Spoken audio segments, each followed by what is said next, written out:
Group 4ல கேட்ட ஒரு நல்ல கொஸ்டின்ஸ் கவனிங்க.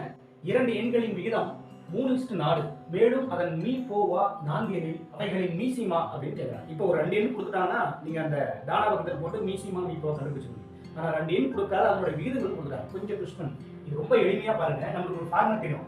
2 எண்களின் பெருக்கற்பலன் சமம் 2 எண்களுடைய மீசிமா இன்ட்டு மீ போவா. இதுதான் அந்த ரூல். இப்போ இந்த 2 எண்ணுன்றத 3:4 அப்படின்னு சொல்லிட்டாங்க. இதை நம்ம எப்படி எடுத்துக்கலாம்? ஒரு எண் 3x எடுத்துக்கலாம், இன்னொரு எண் 4x எடுத்துக்கலாம்.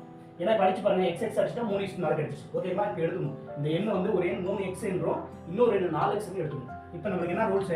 2 எண்களுடைய பெருக்கற்பலன் அப்படின்னா 3x பெருக்கல் 4x சமம் இந்த 2 எண்ணுடைய மீ போவா என்ன சொல்லிட்டாங்க? 4ன்னு சொல்லிட்டாங்க. மீசிமா வந்து அதுதான் கேட்டிருக்காங்க.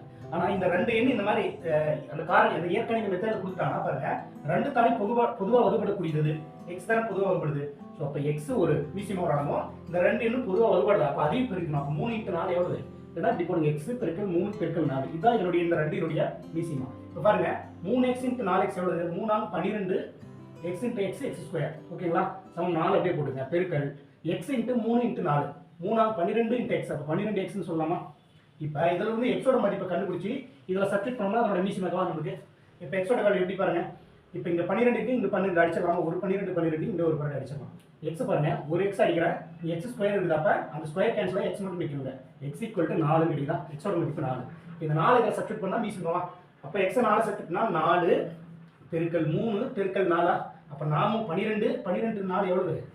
12 × 4ன்றது 4 8 4 4 48 48 என்பது இதற்கு சரியாகும்.